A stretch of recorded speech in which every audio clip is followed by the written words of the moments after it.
because the here can on say obi wo ho a sanye ma no we 2-1 na mo 2-1 na mo 2-1 na mo jini sika ye jini sei sori ahomachi sori anopa sori awia ye say still mi pano eno no na ma no hu se efrifie ampa se efrifie no kra se efrifie no opon se saade ni efrifie ni nyina no ya etobetime atwa na yeah ana me ka se nia onim best repairs no o command trailer on to me repair etime misiesie ade jonso a atia pai so no me ya ade ma ne yeye me kama ne yeye me ye ma ne bam etime me de me de me practical ejinade na me ka minimade a me ka jonso ya de me se aguobi wa oware wie ya ko na kunwa na ade ne start ye de ye no oh no one so dada dabi o aje so ko no aware no aware no ko ye na o ko fie no package e kan no eni buase package so oda oni ni ku se wa wo hwe me obofo asema e kan ba bisa ko me e bia ba me nan so am e solve problem ne ma wo enti me se wa wo hwe me a wo dua choro o ju so kete so fra me e me telephone wa to ya and that person will not be ashamed again. Why are you for we now? And I'm a catcher. Package the man. Package. Packaging. Packaging. I know because I can't be some fire sardine. Can't be so. Thank you. Yeah, the bro Fred. I to them. So we saw talk you some more. Yeah, the pride war bro from there to them. Until that bro Fred who are go pan. Until 2 days, 3 days now over one. Near the setting bibia no akoto parcel akamu na you know wadi obey kanchi oh o kanchi wa ko papotro aboa potro unse ono no jonso tentem apotro ya to yi brofre no pride twem no de boa potro na sisi ya na ne jonso to ana pai no apo picture no de akamu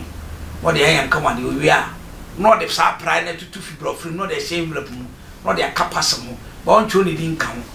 no de be fra achede no de chewu nti ri fe so se ma so ni bra achede ba se ma so ni bra achede du onu ko be bie so o pe so hu de ewu o pe so bie so no hwe maka che se ye chewade na wo bonyu so a me pato ma mie so kura watade na wa sha mfifira ba mu no fanku sanyama no so ye ne saa for 21 days as what you saw there. Bibi obodi bro bi anya adwuma. Hwe me say sister bi ware ye. Okobie bi na chade so na do mpede dem na ntwi do mpi. Jesus Christ. Ana dem me mani no de ade ne bae. Afedi no mu di kura di. Do mpa atwotwon ni nyesa nam ni hu. Kwabu na hye. Omo de hye bran wirafu mu. Na obodi tamasia ka ho. Ni wa trade gifts from where go home. Gift from Frama. And as a stand at Jaffe, we are what no more decreating. Berman cran a friend who I Obana, Berman who I Obana way up from Berman, no why he, and I feel Obana so me honor one Bible. And because that idea is you, we are a front. No one Bible to call a sort of from. And the sort of front of Jamo to me, what I so. Yet you could die, we shouldn't be a spectator, be a citizen. Inti area, you boy, a spectator. And you could be a guy, sorry. I am telling you today, and I know what I'm saying. Near the Dubai, who actually machine and you don't pay 9 say no. Quack. Let's see, you say, what you know, Winya Sadi Crow, Winya Nidium. Want to say, sorry, be a yard, and Miss Ma, your won't compare hammer. Nobody don't pay co teach boom, uncle boom. No, very well from my yard, you so. Had the china will be the form, this water form. Or Benny Pacho. Have to know good form. Also good form. See. What does it? What about quarter coming? What does it? Hey, ya. Share do so ya, what you baby. Just your phone, what you ma, and you was here. It was say, you ever say, maybe say, I may maintain as I say, no. So maybe who will be a source you free. na me pese esa ko nipa no so a obetumi aboa aboa no se ade na ye ntem se eda waso aha ye kwan ho okay ye kasa kire wiase nyina mpanifo tie nti na me kan say it's likewise to say who fi say atete wache just call me okay and we did about it we make sure say the right thing will be done good and the right thing should be done because nipa be animu guase sir be brave ferry and be brave so ferry say obefre obi no aka che ne say obofo anu odi o esun say substance obi akwachi wa we rape when you ultimate kai brofu din rape by atumi mo na ade anu odi yes eno no brofu din o na we de boy ko kan say I'm living on the bed bed wetter if you when one ferry say we ferry how frame na me metra say ni komo 101 na me chira kwan na faso and you will be free forever. What I say? Obre wo su ayaya dia wo famu no because who come back awia oba wada kakra na kun se obi a ho ai makono nti ma me nsi wo ho so na nso si me ho so na eja mo fanda ne dane pensi mfirima no say mama kasem se oba hia ni kun no anas be ma hia oba no exercise yeah dro mi se mi ti pan bebre pe na me say exercise pe ti pan ne ko what I say enti wo ba kwa na afedi oba ma wi na mo risk kakra na afoma jonso oh ni gwasia obo asem me ka mo asem ne mo den jonso na ebe den no bi tumi aye bola ba bontin se eno ni asem no because e disgrace bi ana no ho fe oba ho fe be me ho fe no jonso kete so be de aka o kete ne betimi about the truth awale for jonso obi wa hwe ye twe ne pint ma hama ene ye de jonso to no so obi wa yakoto pant a chene wada ye frase ene ye de jonso krobo ni boni awaya no boni aya obi wa tama ye krase o choloe o male o choloe o male wa jonso katasu ni ye de katara ti chiro dia okay ni pa de ti wo no hwa ne re kwa be I tell you ate from fan chame wa o hwa me a wasati be nsi bia me di ho agro but sunsuma sabra me ka say kwan e fa so dem e ma pant na obosu wa sia sa ama so de display enumu ne yedi amho de junso kroba de ma mo awen sia na titu chepna pepe oni ma no ref no adwuso emtimana musimu draw say about them you very careful na momoni now amunya sa oba o pint be 10 obesi ni nyasa ama so say opeso che say ono no ho nkere no e de bia wo de o hye ene ye de obitimi a hye tu they say cry pint ni hye cry no they say won jai they say be the J string tia bi no tia o say tia tu mu say say tia tu mu yes it wo hye no ara waka dai unka hwe but ne tia say isu sansu yo how e ba no anu wote High Attention TV. Jumeko asoma sene ema me de kwantana jume de bro Queen Vasti Foundation. Queen Vasti Foundation message se o hweye na opese oye donation na uma afoforo esom bibuawa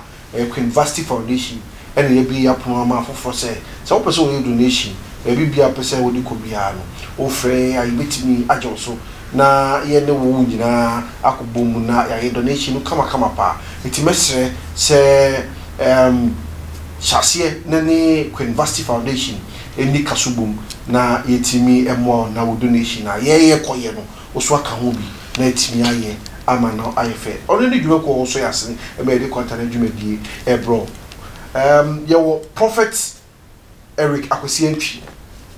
e wo fia ha ne no twetwe komo afa bedwetting eye wona wo dakete so a na wona dwonso no ebi wo enye wadidie a wadidie amana broso ebi wo nso so a enye nsu a wonom amana broso enye nsa wonom mane broso na emum hunhum yade a atamfo bonsama wonpe wo yie wonpe wo koso no ebe ton ede ama wo so watimi atoatu aka na ho anim guase ene ho ya ne ho amansie ne ho ne abedigi no bonsa ebetimi akasa susu aso no ebetimi aba so ne sa nti ena yakofa eye odifo Eric Akwesi Antwi abafia ha na ye ne twetwe komo na wo kire kwan ya fa so a emasa ne ma we nyina esi ene kwan ya ebetimi esia no kwan ye betache on the little things na yewi a ye de ensem no asi yɛda wase sɛ daare da nyina ogebre na wohwɛ Attention TV. Attention TV, we inspire you more. You inspire you more no. And also so share animunyam. The way obeti share animunyam so be subscribe to your channel. Na wa share, like if comment bra na yintimi enkenkan emfa emma ewo dwumadi no so. Obetimi nso so asend email ewo attentiontvgh@gmail.com. Obetimi asend email ewo ho na ye ne wo atwetwe nkomo kama pa na wahunu de ekoso ewo my Ghana mu ye papa ye bre no ya ye be na asem ba kwa mbese mebusa na ye di twato ne se se wo kan se obi wo ho a ne de no se ye hunhum se ye hunamani no be ne nipa ne hu se me medwunso a medwunso yi ye hunhum anase humboni bi ene ni midi asi all say Ghana for any food down Ghana hospital food oh you need the hospital food Ghana ni ebi a prike kana re shana tad na no beton gro ba kasa abosonso obeko akọ hospital nura afu onye sikari bi ntwaduru no afase ni be ba se mami go hwe onyamedifo na mirimeti se oka eti Ghana for any baby a omo nye spiritual search omo believe in food okay hospital food na ya twiro nuro bibiri di ama no memene na na odi hu nkomo na eduru amenom ne bo odin bi se koto na kasa beton sai koto na me kana beton sai ebi akọ nsu na no kora abro so amobi iska abro so bia 5 city ana 3 city ana 2 city eso we wakotua nuro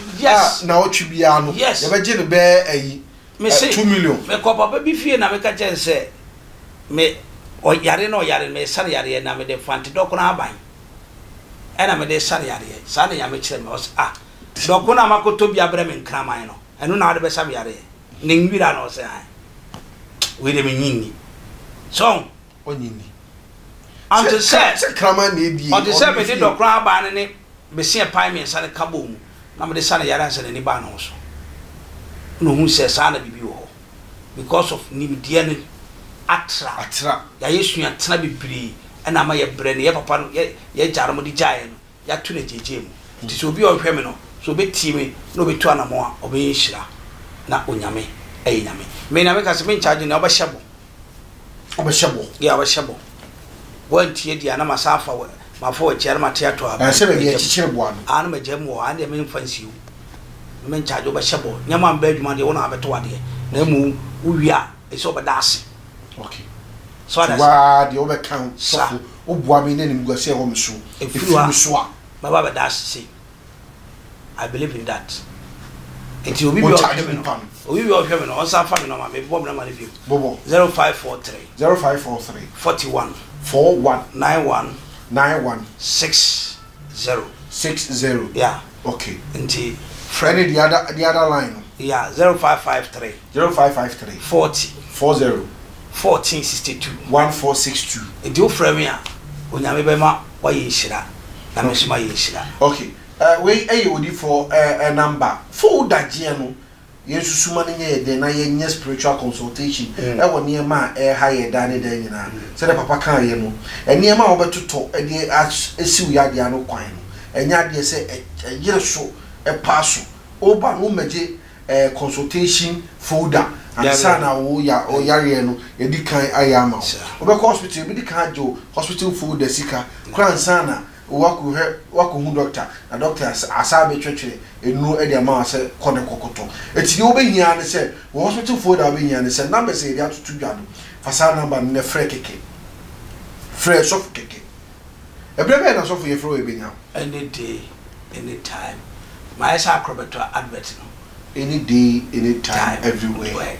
enti offer am for just leave message WhatsApp okay message that's na ye fa ne se so bi wo amanoni na opese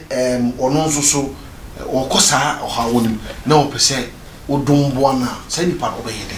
offer me we check kwa ba so na ka koto se koto dey everywhere koto be everywhere abroad dey koto grass everywhere you check na dey ahaba na kan dey mail no na o dey aye okay ama for jo so bia jo so bana wade egu nye easy e serious e very powerful they make me culture and say try and see brother be sorry we do so one charge on wakase so for na diska wan kasa wo hwe tibia wo komuna wan kasa wakache sofo se wo don boami e ma ade ni guase we film so a mekuta me nsem koto ene aserewa je wasiden eno ena sofo se wo hia umpewe na opede attention tv enko ani betimi e de sa ani ma we etimi asomo because we kai wo se dwumadi afoforo bebre ena ehwe enyam aba mesrew se baby a wo bia no so pese e bo adwuma ho dawura ni nyina se wo beto yenkra na yetimi abo adwuma no ho dawuru e de ama wo baby bia wo bia no e betimi aba waso ye ne enu aba betrase na ye di nkomo aha attention tv me so subscribe na e share e ma wo foforo entimi ehwe bi ene de obebo aye e ma adwumadi no etimi eye kama eye odifo Eric Akwasi entry Akwasi Bodua Akwasi Bodua ananya sa Akwasi Bodua ene bebo aye ma ne yedwuma etimi eye krabehwe mesro say subscribe na e follow your channel dan na say be ye any new episode 2 ma onsa e betimi aka no obo aye echichimi e camera no e ma aye eye coffee and ono aso so ene bo aye editing no e di e ma aye and do ma aye certain props designs no University Foundation ene be bo aye ma sa ne ma we nyina etimi eye kama e wo fia ha sei and do bo aso so e hihye niema e wo fia ha eye yankasa shakara e chama jo ene bo aye e ma e studio the setup no etimi eye kama no aso ne bo aye lighting me am di dwumadi ni bro me din e de obo for Michael bit my frame Active Angel aha ana me BBC Accra.